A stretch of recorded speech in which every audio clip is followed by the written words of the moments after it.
Un macareux affaibli, transi de froid. Un parmi des centaines qui affluent depuis plusieurs jours au centre Egal Aldia à Ustaritz. Cette mère de famille l'a trouvé sur une plage à Hendaye. C'est une plage où il y a des rochers, donc je pense qu'il s'est abrité, parce qu'il y en avait beaucoup de morts finalement.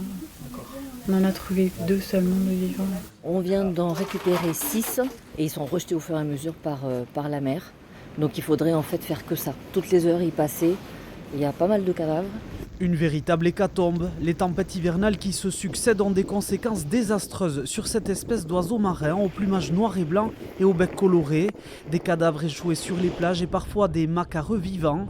Un petit macareux échoué sur nos plages. Il y en a sur toute la façade atlantique. Que des promeneurs recueillent avant de les amener au centre de soins. Alors je ne m'en cache pas, auprès du grand public, il y aura beaucoup de mortalité.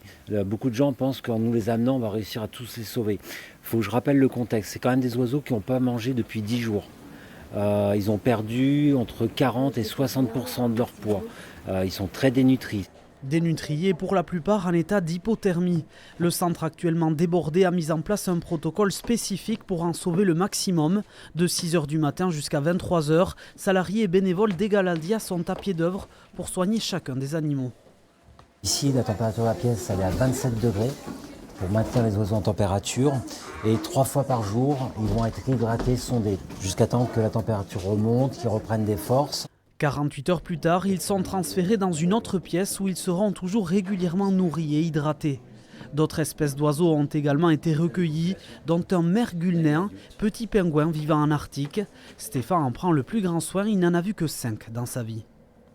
Normalement, le plumage il est tout blanc.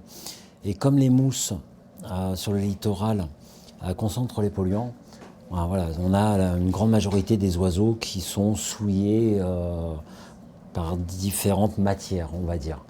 On en a même eu un qui est arrivé avec du papier toilette sur lui. Donc je pense que les stations d'épuration, elles ont dû un petit peu déborder, quoi. La dernière phase de soins se déroule dans une piscine où les macareux, une fois lavés, vont petit à petit se réadapter à leur milieu naturel, à l'image de ces 2 guillemots qui s'apprêtent à regagner l'océan. Cet afflux exceptionnel représente un coût important pour Egal Aldia. Le centre a lancé un appel aux dons pour financer l'achat de matériel et de nourriture.